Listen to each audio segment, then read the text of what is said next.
We need a quality superintendent, a person that is committed, have a background, have the experience of working with communities, um, and understand that you're only going to be as good as the people that you're going to interact with. I mean, community people, they have to have some say so. But you have to criticize the mayor of the city because it was Mayor Slate of bringing those four people on board. I just don't think that they were focused. I don't think that they cared, and I think they feel as if, well, it's just taxpayers' money. And it seems like to me that since Craig pretty much um, Williams is pretty much of the philosophy of those that selected him in the first place, that he's not going to necessarily be a good match for what we need. And with this board, if this board's going to be the majority that I think it has the capability of, and I think it has the desire of being.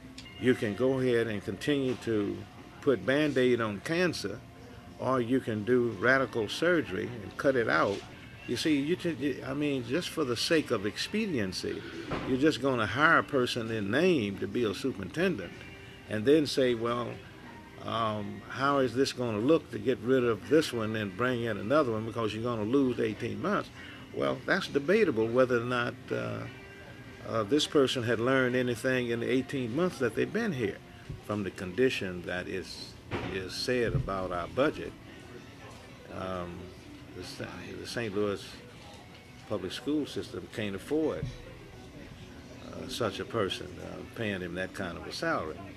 That's why it makes sense on behalf of the new board of wanting to go through this particular budget with a fine-tooth comb and to make sure that make sure for all practical purposes that all of the unnecessary funds and duplications and all of that has been removed from the budget. That could very well reduce the budget from the so-called $50 to $70 million that they are anticipating to. Do you trust that number? No, I don't trust that number. And it, just because you can't trust anything that is coming from that, you can't any remnants that had come from that old Francis Slade's majority board. And then, of course, you may at some point have to increase taxes. And the worst case scenario is to have someone that have made so many bad decisions prior to a time to call for a tax increase, and the people not have any confidence in you as to whether or not we truly need a tax increase. And I certainly don't think that the new board majority wants to increase our taxes on the backs of incompetent decision making that has been made by the old board. I think that they're doing superbly well. They far exceed where, in the minds of the people, more so than where the slave board was at in its first 2 or 3 months. I think that the way they're going about handling that the school closure, the potential school closure, is appropriate. They're not rushing to judgment. Had it been the old board, they would have slammed those people. That school would have been closed.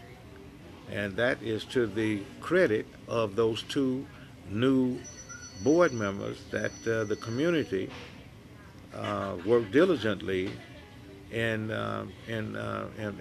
putting on the board. I would give them at least, let's say, I would say about 85. Give them a rating of 85. B. Yeah, B or B plus.